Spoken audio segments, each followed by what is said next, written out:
Back on JDG, you had the chance to work with Stu, insane fragger, insane player. What steps did you take to try to unlock his full potential and fragging ability and make him the highest rated player in Stage 2 China? So it was actually a very long and hard process. I'll open the doors a little bit here on the back end. So, what's up, y'all? My name is Andre Hopkins, also known as Andre Interviews, and today I had the chance to interview PRX assistant coach Wendler about his expectations for the 2026 season, working with JDG and how that's translated over to PRX, and being one of the main innovators for the Yoru Waylay comp, which shaped the 2025 champions meta. Thank you very much, and I hope you guys enjoy. All right, Wendler, how are you doing today? Good, yourself? Doing pretty good. Excited to do this, excited to be here. Always looking forward to it.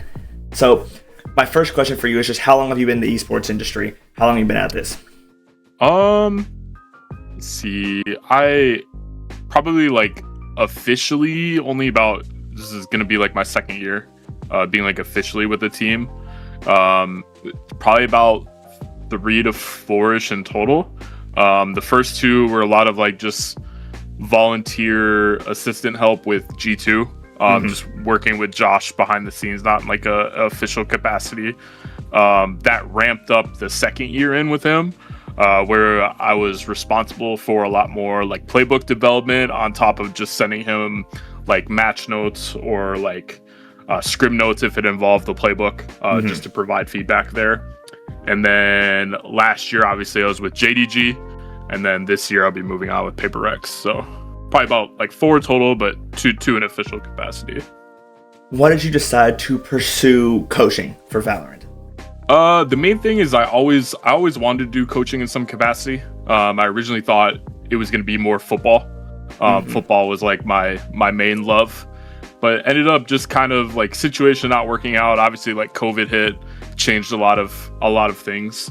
And then when Valorant released, not to be that same cringe thing that everyone says, we're oh, I played since the beta, but Valorant just ticked a lot of boxes early on for me, to where I wanted to study more. I don't have an extensive CS background or anything like that. Played CS very casually. I would watch the majors, but it wasn't anything where I have 1,000 hours in CS that moved over and I'm Valorant's by chance. It was just Valorant interested me from being made from Riot, and then from there I actually did a lot of back end studying of CS, and then started to apply that by watching pro matches in Valorant and just kind of working my way up that way. So is this your first shooter game you've really put a ton of time into? Tactical shooter, yes. Previous I played a lot of Destiny. I did trials help for people that have played that game.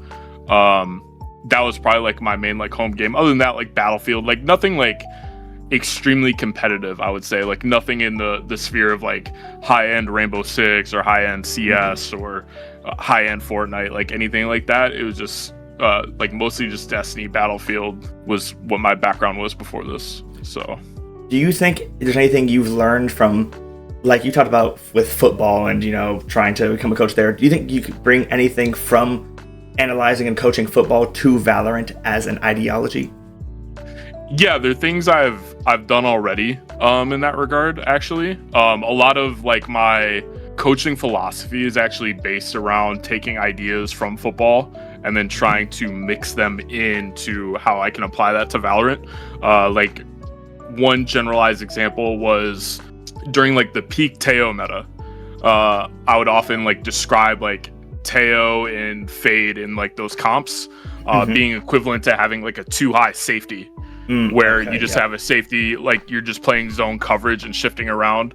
And that's just one example. But there's a lot of ideas, even talking back and forth with Josh, where I'll bring different football, I guess, illusions, so to speak, into how I describe Valorant. Now, going over to APAC and China, it's a bit harder to describe American football terms in that degree, but obviously I have to reduce that off and explain it a different way there. But for the most part, a lot of my general philosophy and approach comes from that football background. Yeah, I'm just thinking about the way you described the Tejo phase, a too high safety. That I feel like that makes a lot of sense in the terms of just like how the meta is played, and that definitely makes a lot of sense. What teams, all in all, have you coached, and what roles did you do on each team? So first was like G2, but it wasn't really like I said, an official capacity. It started with, long story short, I cold emailed Josh during the guard days, and I said, hey, do you need an analyst? Because that conversation actually sparked with Van Silly, where I was like, how do teams like know you exist? And he's like, these teams don't know you exist. He's like, you just have to reach out. Like coaches in like VCT, like they don't have like a Rolodex or a huge like list of names of people that they can just go down and go, yeah, let me message them. Some do, but it's very rare.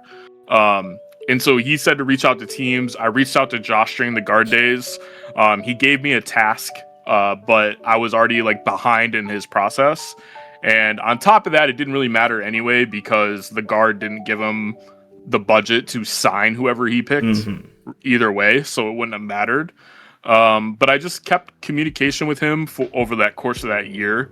And then when Champs was in LA, I shot him a message and reached out and said, hey, do you want to have a conversation in LA? Like, do you want to meet up and talk? And he was like, sure.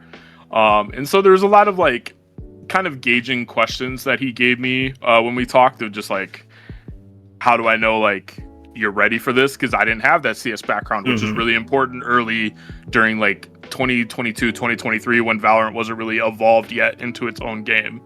And so he essentially just worked with me all off season on his own time. And so like I would go over a VOD, send him notes. He'd be like, okay, I need this. I don't really need this. This is more for you, not really for me. And so he just worked with me. So it was a lot more like, I guess, like in a true analyst role early on. And then after that year developed, I would just send him back match notes. So it's still kind of in that analyst role. And then I started to branch a lot more into strategy at that point. So after the team got back from Shanghai, I was tasked with making 2 playbooks for 2 maps. One of them being the Abyss that they showed in playoffs that year, where they beat 100 Thieves in the first showing. That was essentially my playbook, rough outline that I sent, and then obviously like he made his own adjustments from there. And then there was one other map, it was Sunset, but just it ended up not working out to get that like shown in an official capacity. And then during that off-season time, was waiting around a little bit. Josh was trying to find budget for help.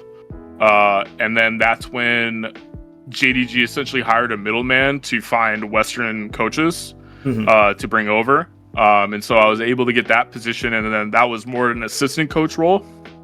So I was still doing the same like strategy stuff I was doing before.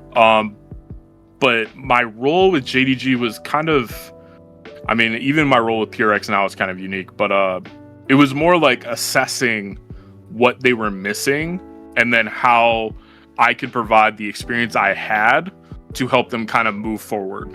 Was sort of that role. So like I got there after after their stage 1 match against Wolves, which was their first match of the split. And then during that whole stage 1, it was kind of just reading the room, like, okay, what does this team need? How can I help them make their next step?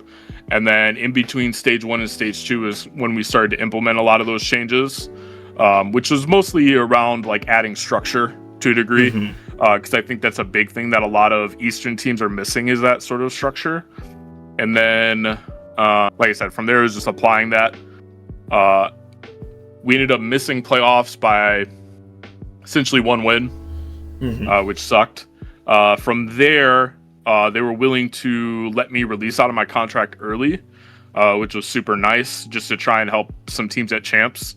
After I was released, EDG was actually supposed to bring me on and fly me out to Paris, but that got changed last minute. And during that whole stint with JDG, I had constant talks with Minnie and Alecks at PRX. So after the EDG opportunity didn't happen, Minnie talked with Alecks, and then that's when they brought me on for Champs, which a lot of that was kind of outlined in what Minnie tweeted, where it was just kind of to be a sanity check for him in a way, to make sure like he understood like where the meta was or what certain comp ideas were, especially with the Yoru Waylay being used a lot more. That was actually a comp that we were farming at JDG on and convinced a lot of these APAC teams to shift over to. So it was just a sanity check, and then the usual, post-match like scrim review that you would do anywhere else. And then now I'm with PRX, and as of right now, it's still kind of like the same thing. Obviously, there's a little bit more like strategy involvement, but the team is so unique that it's finding a way in where you can add structure without taking away their ability to be themselves. So the position here is really unique in that regard, and it's definitely a challenge I enjoy a lot. Just trying to find out like where you can add those pieces and still allow the guys to be themselves. So yeah, they had the whole identity before, stage 1 in Toronto of W Gaming, and there's the whole thing in the community where like they need to find a middle ground between playing aggro and knowing when to chill. And I feel like they found a very good balance. I mean, we've seen in Toronto, they've won a trophy, came 4th, I believe, in champs.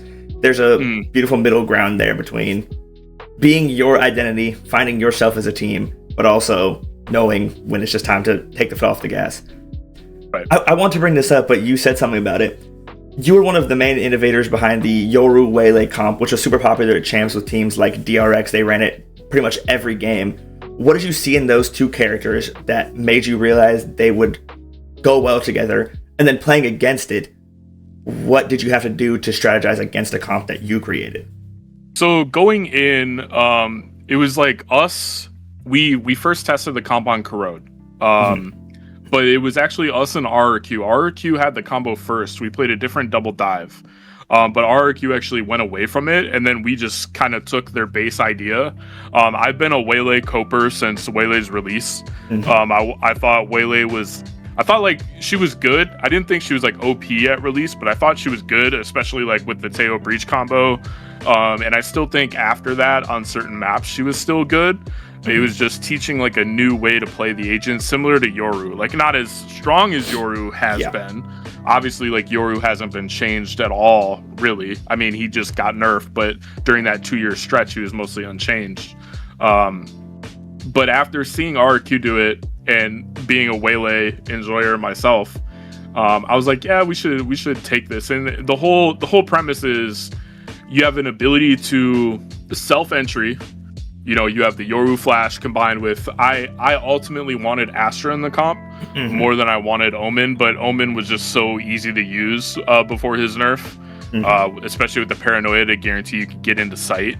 But the idea is like Waylay provides you with a conditioning tool where, especially with Eastern teams that are very aim centric and like have the mechanics where they can kind of put their foot down, just dive on you, make you respect that, and then they can use the Waylay recall in dash to essentially condition like that dive is still coming, but now you have two agents that can immediately be on the opposite side of the map, and then they're actually hitting the opposite side.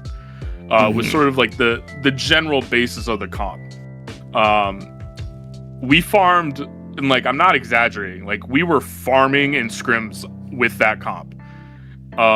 To the point where I'm pretty sure like some teams leaked it, which is why we didn't see it until like I think week 4 we finally were able to play it, which sucked because we were kind of iced out at that point. We couldn't scrim it as much because we had some other problems come up, and then when we thought we would be good enough, we just kind of didn't show what we did in scrims, which was unfortunate.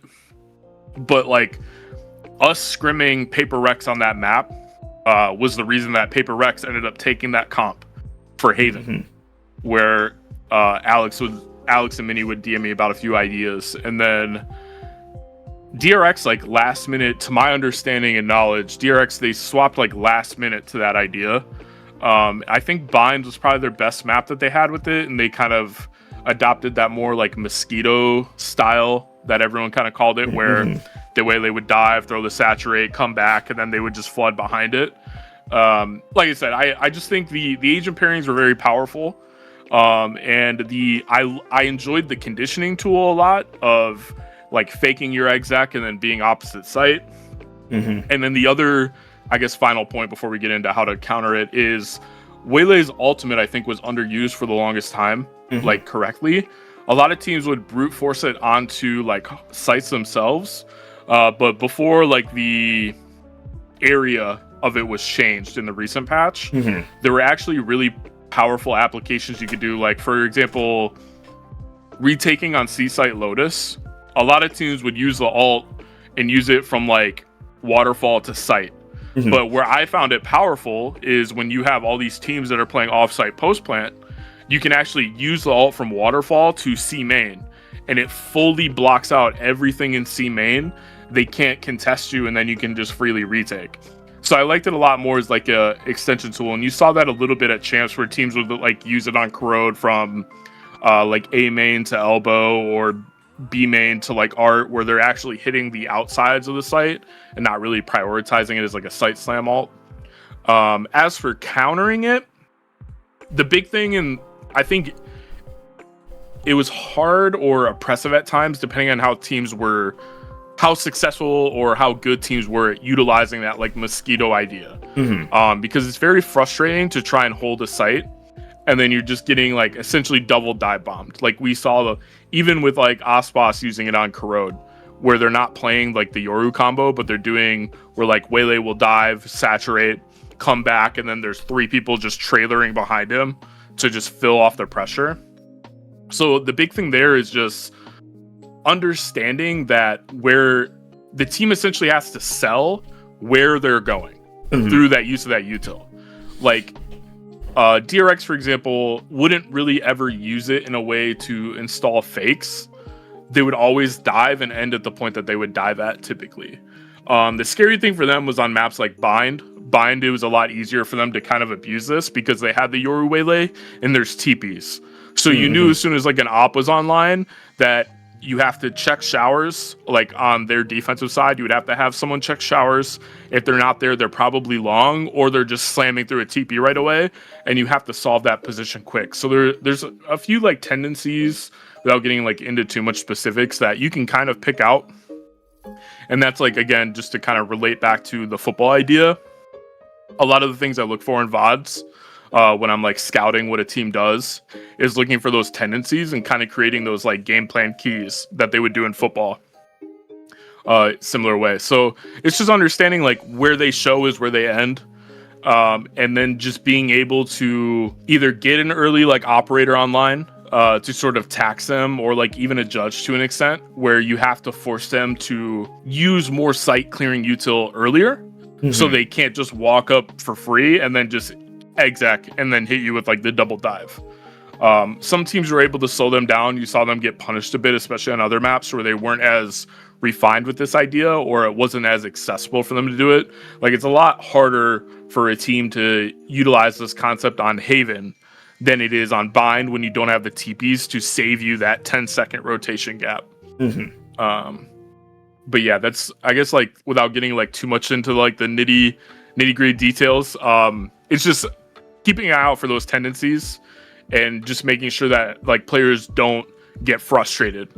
Because that's sort of the other thing that happens is like a player will get dived on and they'll get frustrated in the moment because they feel like they can't play the game. And so it's just making sure we get the reads early enough so that we can get that player in position to where they're not getting dived on, and then you can just counter exec and you'd be okay for the most part. Yeah, because I feel like, so many teams, everybody has its certain tells, like you said, with the tendencies. It's all about trying to find the certain things. For teams like NRG, who played the solo Waylay a lot, how do you think that comp differs in playstyle from the Yoru Waylay version? A lot of it is they have a very talented KO player. To keep it simple, Ethan is a like top 3 KO in the world. So they have room where they can play the KO and it's still equally oppressive. The big thing with them, especially at champs, and like anyone can go watch the VODs back and look, the big thing on like their best maps, so like even Corrode and their Lotus, they play 2 to 3 flat defensive setups max. That's all they play. And a Corrode especially, their defense, their op and their Odin is always paired together. So wherever their Odin was, you knew Mata was sitting there with an op. It was very rarely that they would ever be separated. even on maps like Lotus, which a lot of teams like, wrote up for like the Broctagon Odin, that was kind of just farming players. Similarly, they only had 2 flat defensive setups for that whole map. And that's across like watching 2 to 3 different VODs to like sort of sanity check yourself and go like, really, this is all they do? That's all they did. 2 setups. On attack side, like a lot of it comes down to those same kind of tendencies where, for example, you knew what NRG was doing based on the first like 10 to 15 seconds. Because they don't really mid-round strong. Like everything is sort of decided at barrier as to like what play they're going for, and there's very, very specific util pieces that sell that idea. But when you get those players hot where Mata's not missing with the op, you add frustration, high pressure event like champs where teams want to win, and then you have Brock, who's also getting really good with the Odin, and he's on those spam lines. It becomes super oppressive to try to deal with. But yeah, like the KO, I guess not to get like too far off topic. Yeah. But the KO flex is just like, if you have a player strong enough that can fill that role, then you can play the KO, because he's a very micro intensive agent. Like even in the tier lists I've made, I put KO in like do not play, because most people do not have a player at that level with that agent to make him playable. And it's just not worth investing to. At that point, you might as well just play the Yoru and just save yourself the ease. So yeah, because I feel like I remember when Waylay first dropped, and I was like, this character seems not good, but I could see the vision with like, then go to dive, and the saturate's so strong, just you can't play the game for a few seconds. You can't shoot, you can't reload, you can't pull a secondary. It's kind of ridiculous how much that ability really does. And same with the ult, like you talked about, the ult has such a big area it covers that if you're on a site and it hits you in the middle, you're like, oh, okay, I'm dead, because you're just going to get dashed on, get your TP'd on, something's going to happen, and you're just going to die. You don't really get to play the game. Right. Is that where that frustration comes from with playing? It feels like, okay, like there's no counterplay. I couldn't have stopped that. Yeah, a lot of it is like getting players used to like different positions they need to play in order to respect the utility in place.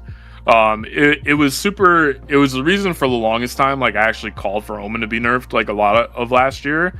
Not because like I hate Omen or anything, but it adds to the frustration in a way where like you feel like you can't play on site. Like you have an Omen paranoia that goes fast, covers most of the site. You have a Yoru flash that comes in that could be tied with like a TP by himself. You have a Waylay that could dash, saturate. You have Fade util where you have like the Sky Eye and then a Prowler. So in terms of like having to anchor site, you feel like you can't play the game to a degree. And depending on like what player is there, it definitely can add frustration and like take them out of the game mentally, like assuming that it's not checked or like you don't have a solution for those types of problems. Okay, yeah, that makes a lot of sense. It just feels, yeah, there's so much util that you're like, play on site, you die. But then as the more you start playing off site, would teams start figuring out, okay, they're just playing off site, let's just walk onto site. And so it's okay, yeah, it's just so hard to counter. Yeah, like you're forced to either play, like the reality is you need to play more forward against these teams to force them to use util sooner. And then you fall back to kind of like the site and then the retake. But a lot of teams just went for retake most of the time. Like there's like a running like rant I have even with Bind where like teams retake more often through CT than they use the teleporters. When like it's more favored for retakes to use the teleporters at least 2 to 3 times a half on defense, just to help you gain position back. And a lot of like, I mean, even Americas and like EMEA teams like have a retake centric ideology, versus like a more like flank sort of backdoor pressure one. So these playstyles get away with a lot more than they should, for that reason. Because like double dive comps, for example, they're burning 70 to 80% of their kit on their exec because they have to. Unless they just have a hard read that people mostly play retake, then they can kind of save some of it, and then kind of hold it for like the CT flood. So it's more in your favor against teams like this to actually flank a few rounds, because then you force them to inherently slow down because you flanked a few rounds, and then they can't just full send and commit. They can't hold any util in hopes that they can stop a flood because you're making them respect the flank. And so because of that, I think this comp gets away with a lot more internationally, even regionally to an extent, than it probably should, which has helped out its win rate a lot. But it was also easier because it just has win buttons with like Omen Paranoia at the time, with Waylay and Yoru Util and everything else. So okay, yeah, it makes a lot of sense. Just a really good comp, really hard to beat, very little counterplay, and it's just win buttons. It's the kind of general consensus on why it's so strong. That makes a lot of sense. Going from working with G2 to JDG and now PRX, do you think there are any differences in the coaching style, the way the players are from region to region? Yes. I think right now, well, coaching styles, I would say like America and the NBA is a lot more, at least from the higher end teams, it's a lot more structure focused, or has like a structure base to it in terms of how you match prep, what you do for game day, how you go in preparing for that, etc.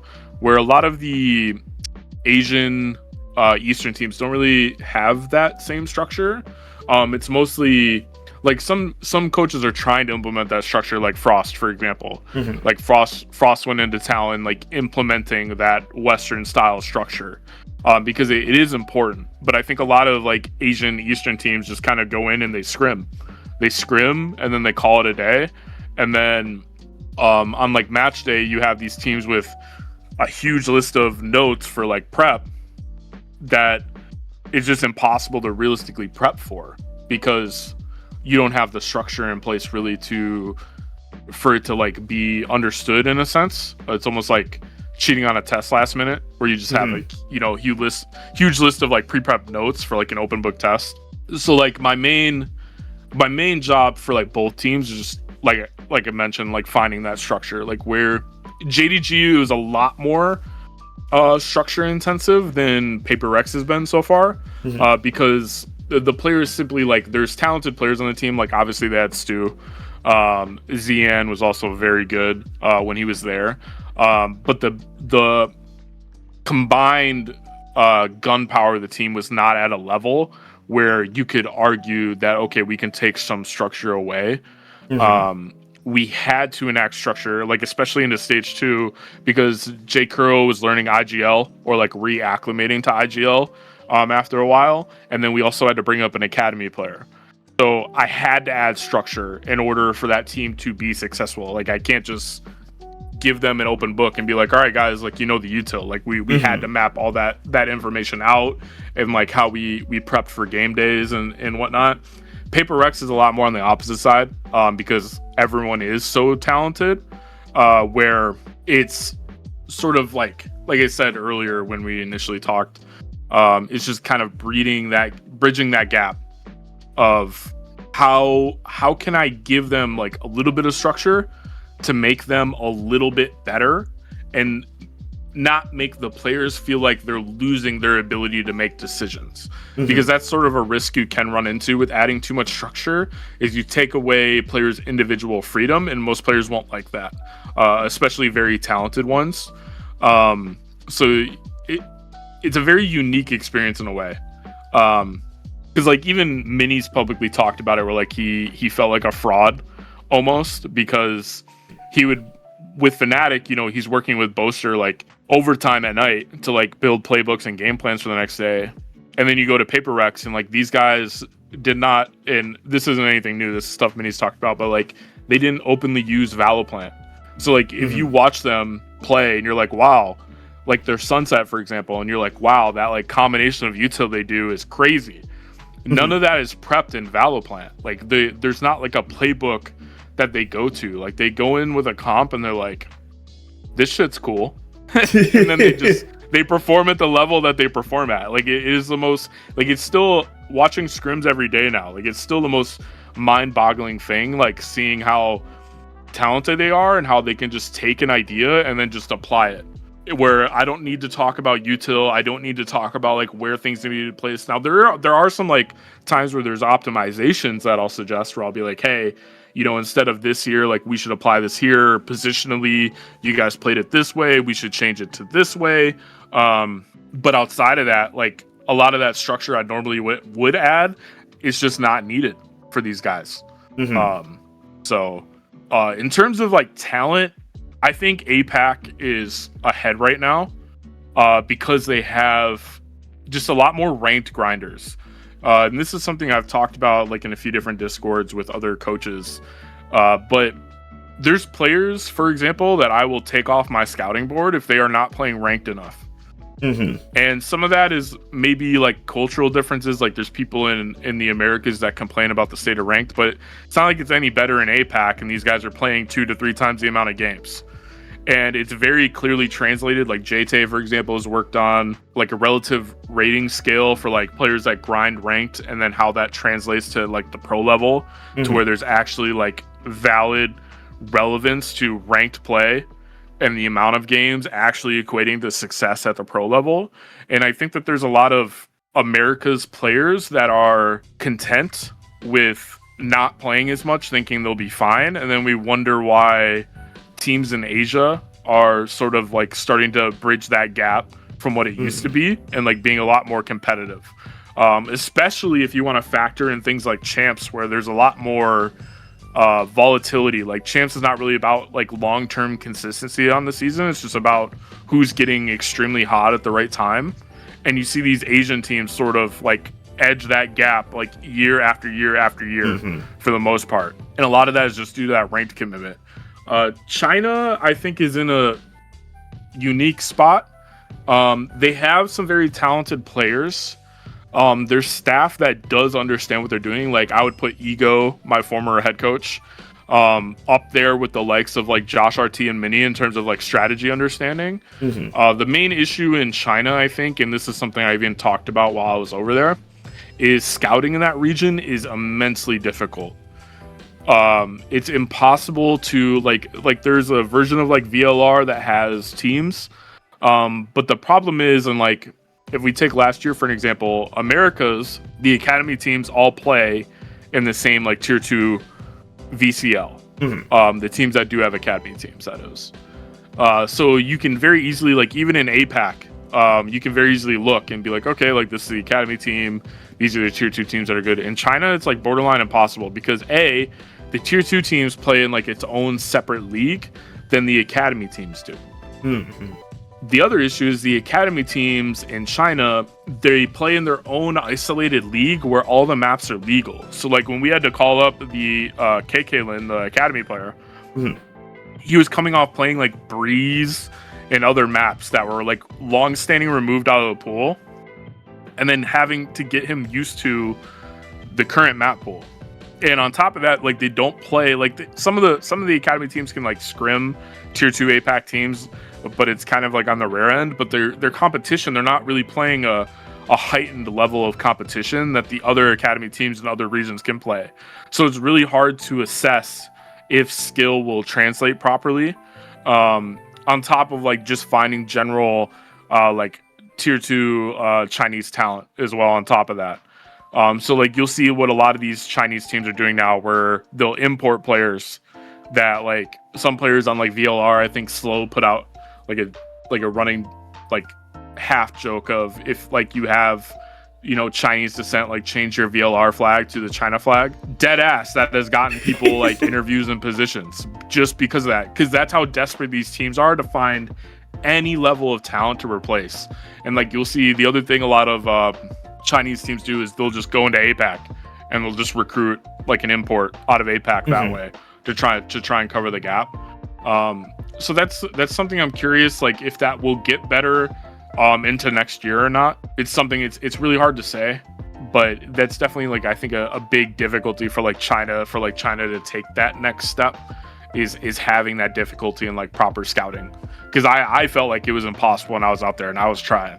So I was gonna say, for your point you made about like just change your flag, is that I know there was one player, I think he signed to Wolves, I think his name is Jonah, I cannot remember the name, because I know he played in America's Challengers. Jawa, yes, Jawa. Yeah. I know he was playing in American Challengers and he signed to Wolves, and I was like, that's a massive shift in going from playing in challengers in America to playing in for Wolves. I was like, wow. I mean, and I assumed, he probably speaks Mandarin, but I was like, oh, hey, good for him.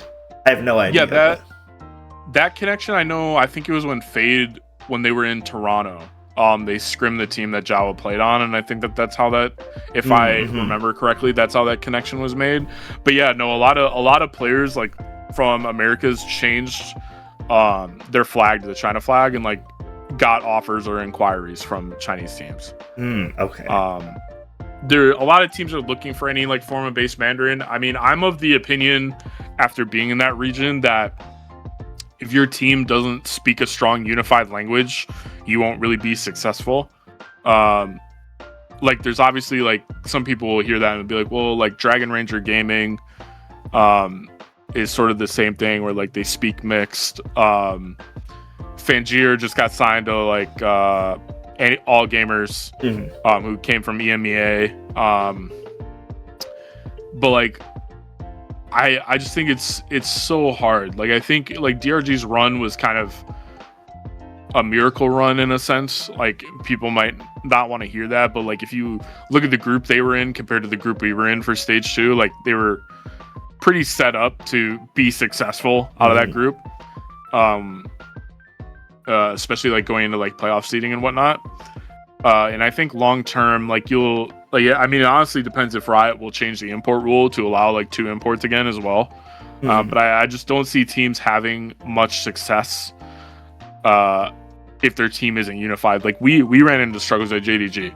Like Stu, great player, but he didn't have strong Mandarin. He doesn't have strong English. So you add that with like, general team frustration for not winning, it becomes like a very volatile environment at times where you're trying to find solutions to cover the communication gap while also making sure like game plans get solved. And it just becomes really frustrating.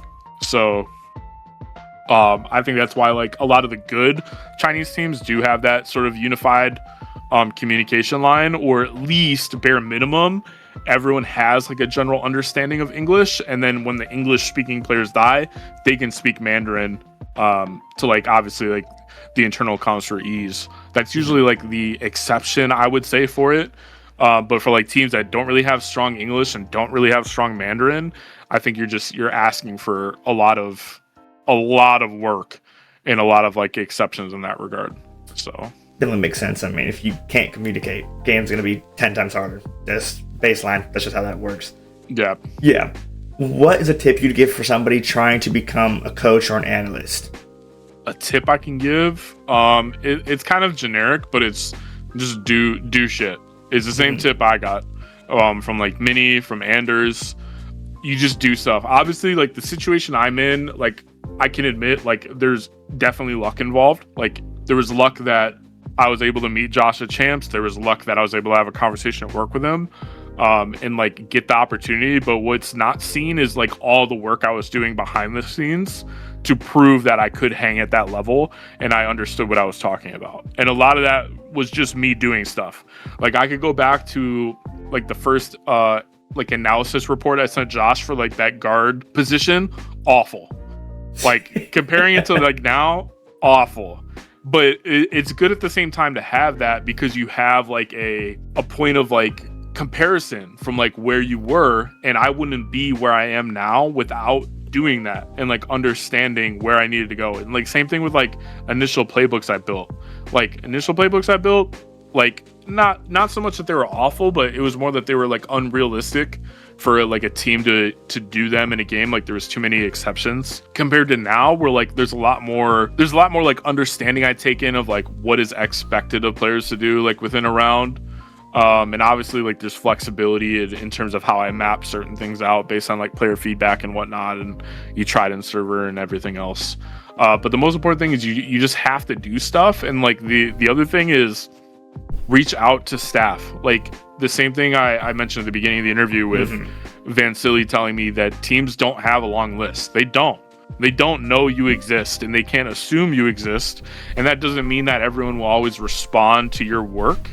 And that doesn't mean that, everyone will take the time, but at least bare minimum, like people that like are looking for like genuine help will at least scan it and like give some thought or give some feedback to it. But you have to treat it like getting a job in the real world. Like you can't get a job in the real world without connecting with other people, without connecting and talking with employers and networking. Like you have to approach it that way. You can't just sit and do work and not say anything and expect people to know you, because there's a sea of 200 to 300 other people trying to do the same exact thing that you're doing. So you have to put the work in and network to stand out. Because I talked to Shio on one of my last few interviews. He said the same kind of thing for casting and analyzing. You just got to do it. And I mean, I agreed with him for this. For the longest time, I was like, oh, I want to do this, but I don't know where to start. And I was like, just do it. Like, I talked to Pedro Romero. He's been a big help for me. And he's like, just reach out. The best thing you do is reach out, because the worst thing that will happen is you don't get a response. If you don't, nothing changes. Like, I mean, yeah. Like, I have a list of like 10 to 15 teams that either gave me a non-response or a no. Yeah. And so that's the worst that can happen. It's like, it's no offense to them. I'm holding it for self-motivation. Like, I want to put my foot down and win to kind of prove it. But because obviously it's like no personal like harm, no foul. Like, they didn't respond and they said no. Like, okay, like you go next, and you just keep working and you keep fighting. And if you put the work in, like, you will, like, in theory, be rewarded for it. Sometimes you get unlucky. Sometimes, time comes knocking, and like you have to just make the decision to move on. Like, obviously, like, I'll admit I'm lucky in that regard, where I'm able to be in this industry right now. But in the meantime, that's what you have to do if you want to try to make it up to the next level. And if it doesn't work out for Valorant, the other thing that I think is important perspective to people to have is coaching in Valorant doesn't have to be the ultimate goal. Like, you can take all your learnings from Valorant, and when the next big shooter comes out, apply it to that shooter. And do the same ideas there, which you can do. And I think some people kind of have like more of an isolated thought in that regard. It doesn't have to be Valorant. Like, maybe it's just like Valorant's not your game. The next shooter will come out that will need like experienced coaches to take those learnings to. Because I mean, this game, the first ton of people were all CS players. So maybe for the next big game, for people who couldn't make it here, they can go to the next big game and be the next big players. I mean, people here from TF2, Overwatch, Valorant, or not Valorant, CS, everywhere. So I think it's a some great advice for just anyone. Do you have a moment that you remember particularly from either a player you coached or just watching a game that was like amazing, like just an insane clip you've seen? It's probably JJ Jing in the most recent Radiant Invitational. It's either him or like Devi on Chamber. It was probably Devi's like 4K on Chamber. I can't really argue against that, because it was so funny. Especially for like Jing on Phoenix on Haven. Like, both of those ideas, like we had a relatively short practice time with Invy. Like, we haven't really had extensive time. Like, we had some trial days where we initially trialed them to kind of guarantee like, yeah, like we're right that this is the guy we want. And after that, like, we had like very few like actual full scrim days with him, because there was no guarantees that at that time that we would get him or not. And so like the Haven comp was an idea I came up with that we maybe had 2 to 3 scrims on, and it looked that good. So it's like seeing JJ like fry on that, and then seeing Devi's Chamber, because like Chamber was an idea we were testing on a few maps, and the guys are all technically like playing remote still. Like, the whole team isn't in Korea until early January. Like, I think we all fly out like next weekend. So like Devi's fighting like 40-50 ping. Something is fighting like 70 ping because he's at home. And so when you're in these scrim environments trying to like chamber TP with this ping, it feels awful, or like take fights. So it's a lot of reassurance, like, guys, like, once you get to land, it'll be okay. Like, you gotta just kind of punch through right now. So like seeing him go from like the unsureness to like both of them just locking down and farming on that comp is pretty satisfying, and I can't really argue against it, especially after that 4K on C. It's kind of absurd. I remember Sliggy talking about like he rarely reacts to clips, and so if something happens, it has to be crazy. And seeing his reaction to that 4K, he like is taken aback. It's so just like the flick and just two tapping both people in who were in Garage on Haven, crazy. That was absurd. And like you said, it's crazy looking this good on ping. and then when you get to LAN, it's just going to be even smoother. I mean, it's going to get even more locked down.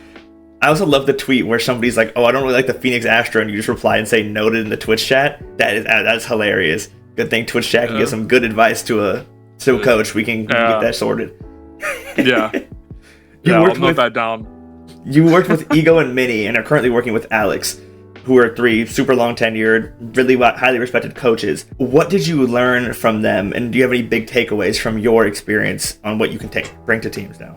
Mini, Anders, Josh, I think are all kind of in the same boat to a degree in terms of just having that understanding, like how to apply structure to a team, especially because I don't have that extensive esports background. And I come from a sports background where I can't just take the ideas from sports and then apply that to esports.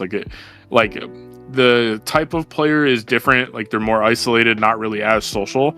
So you can't really take like a sports approach and be like, okay, I'm going to be a hard ass. Because players like won't be receptive to that. You can't really apply like heavy, like 2 to 3 hour drill days either, because players will lose interest. They won't care. Like, not that everyone has like short attention spans, but it's just the nature of the environment. You know, people need to be active and feel like they're going somewhere. So in terms of like Josh, like Anders and Mini, a lot of it was just me leaning on how to reinforce like ideas to coach and like prep, how I approach prep, how I can be like more prepared at times for things maybe unexpected, which are things you can only learn through experience.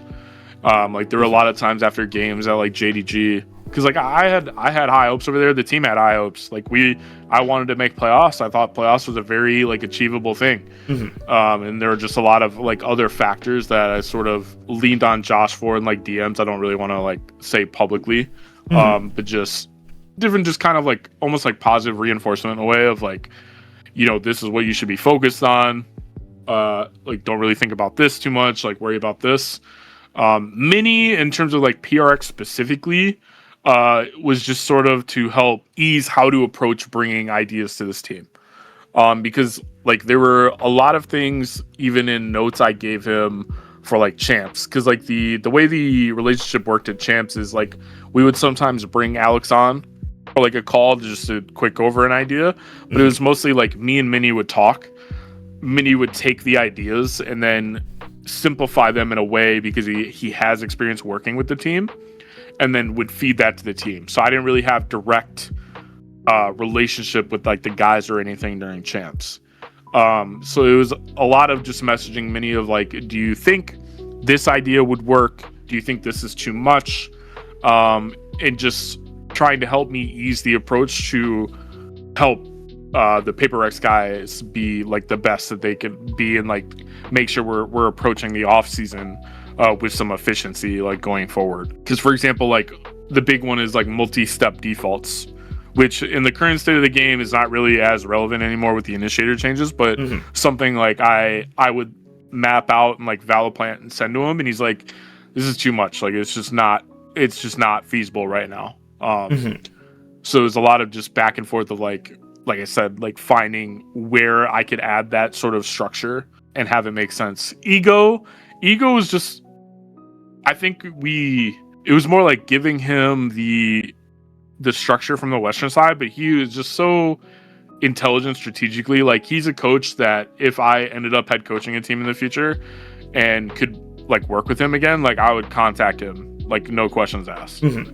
He's just like, I think it was just more like just having like that friendly relationship where like we both know what we want to do, but we just had handicaps in the sense of we couldn't apply all of it just because of the surrounding roster and like the nature of the roster.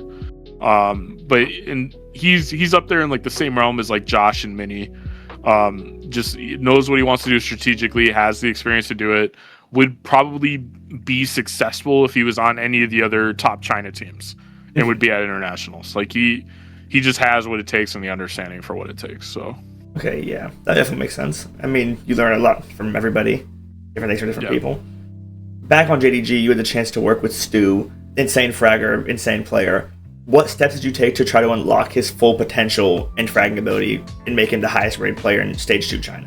So it was actually a very long and hard process. I'll open the doors a little bit here on the back end. So stage one, there was a lot of mental issues, like mental frustrations from him that were, and this isn't to speak down on him, just to kind of pull the curtains back on like what the team environment's like. There's a lot of frustrations. Like the team went through a lot of roster changes. The team was not winning. He's fragging like crazy, but the issue is he would get frustrated when things would go wrong and game plans would just blow up because he felt at the time that he needed to be like essentially the hero and put everyone on his back. And because the communication wasn't as good, his comms would shut down.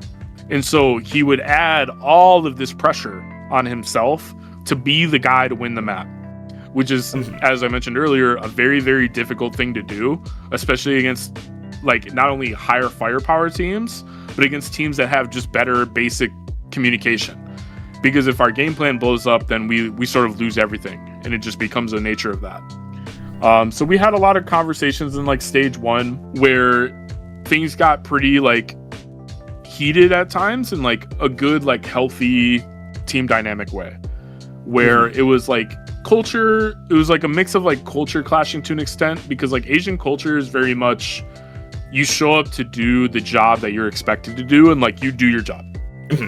Where like Western culture I think is a lot more understanding of sort of bridging the gap in a way of it's like okay to be emotional and like you don't have to keep everything in yourself to create that clash. I mean, you saw that even with, you know, the running jokes about like T1 all last year, where things get frustrated and heated, regardless of like, I know Chobra talked about how some of the translation wasn't accurate, which sort of didn't help this situation there. But just in terms of the idea of like a lot of like that culture is just head down, you show up, you do your job, it doesn't matter, and like you just brute force the frustrations. So I was trying to, me and Stu had a lot of different talks and like walks where I was just getting to him that it's not like your expectation. Like I want him to be a strong fragger, I want him to win, but when he still communicates, it raises the floor for everybody, and which will help us win more. And it wasn't just all on him to have that expectation to win. And if he is more, and I wasn't like, I don't need you to be like fake positive, I don't need you to be like, oh, everything's good guys, like that.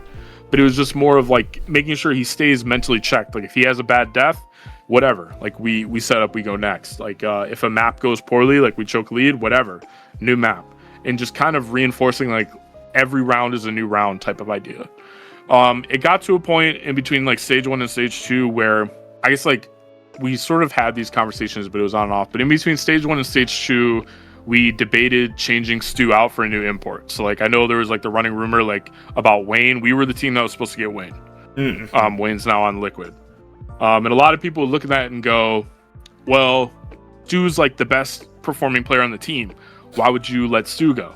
And obviously, like first and foremost, like we were hoping, like there were a few teams that inquired about Stu in between stage 1 and stage 2, especially with like his buyout, which wasn't set by anyone on that current like organization. Like the manager that set his buyout before was left and went elsewhere. So like we were kind of struggling with that, but the idea was we could get Stu somewhere where he could either speak like just native, you know, Korean and be a way better player than he is right now, because you're just taking the communication restraints off.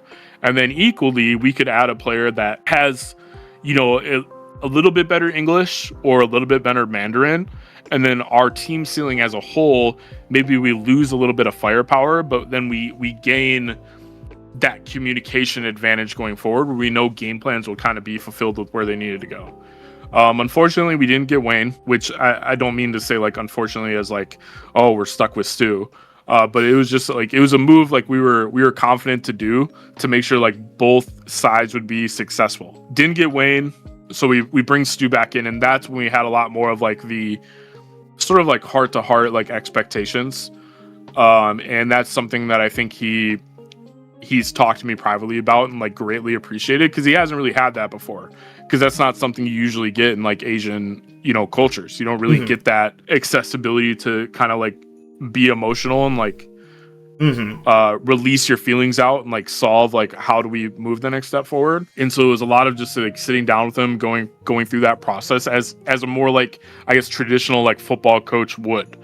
And like there's times I'll have high expectations of him and I expect him to do something, and then like there's other times where, you know, he'll vent to me back about like some frustrations back, because I think that was a relationship that was kind of opened up more into stage 2, and there were still some hiccups here and there, but it was definitely like a huge step forward that regard, where I hope gave him a new like base to work with, even though like coaching changed at JDG. They have Bale now, but hopefully just gave him a new base to work with that will help him continue to be a strong player going forward, because I think those conversations with him were a big part of that. Because I feel like Stu's always reminded me a lot of a player like May, and no disrespect to DFM or JDG, but like insane fragger, insane player on a team who's struggling to make an international, who's struggling to get to the big stage. You know, May's always been insanely cracked out, but his teams can never do anything with the insane fragging he has.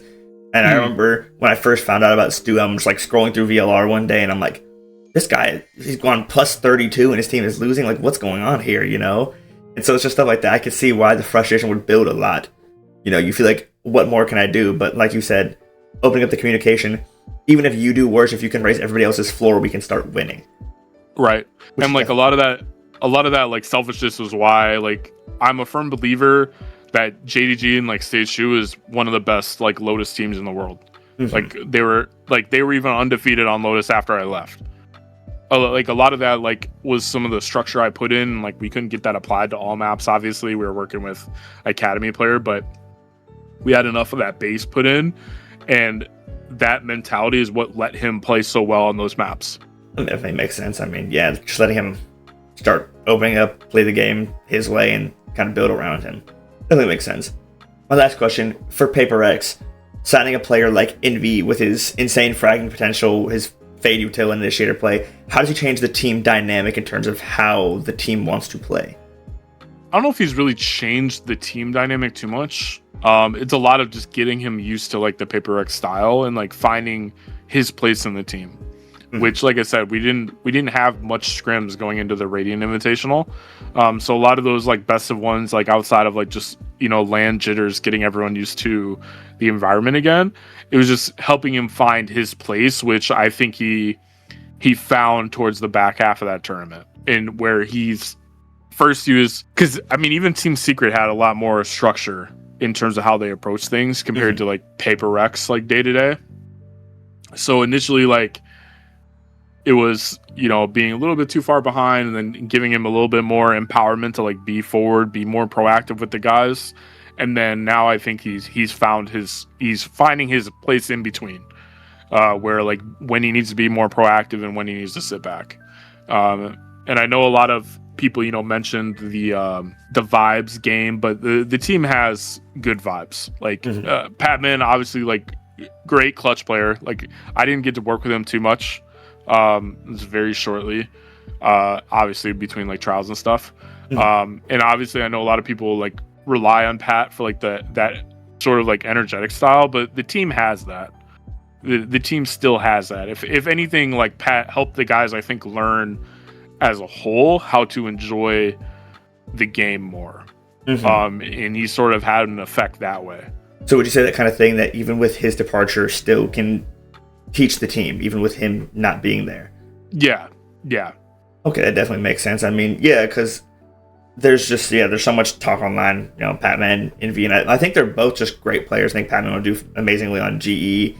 Invy, we all know he's insane from his time on Team Secret. That's not, I mean, I was going to make a joke, that's not a secret to anybody, you know, yeah. But yeah, I just think I'm excited to see how both players do. You know, I hope they both play well, and so they can, now no one has any concerns about either of them. Right. I think it's definitely the final point. I also wanted to ask, how is it coaching with Alecks? You know, we see the camera, him yelling at the screen. How is that? How is that? I haven't got to like experience that fully yet. Like I'll have that once we get up to stage 1. But I think he'll probably be a lot more tempered with me there potentially, or maybe we both mauled or we're both punching the desk. It should. should definitely be a fun time. Like the PRX environment so far is just, it's been great. The guys are super receptive to new ideas.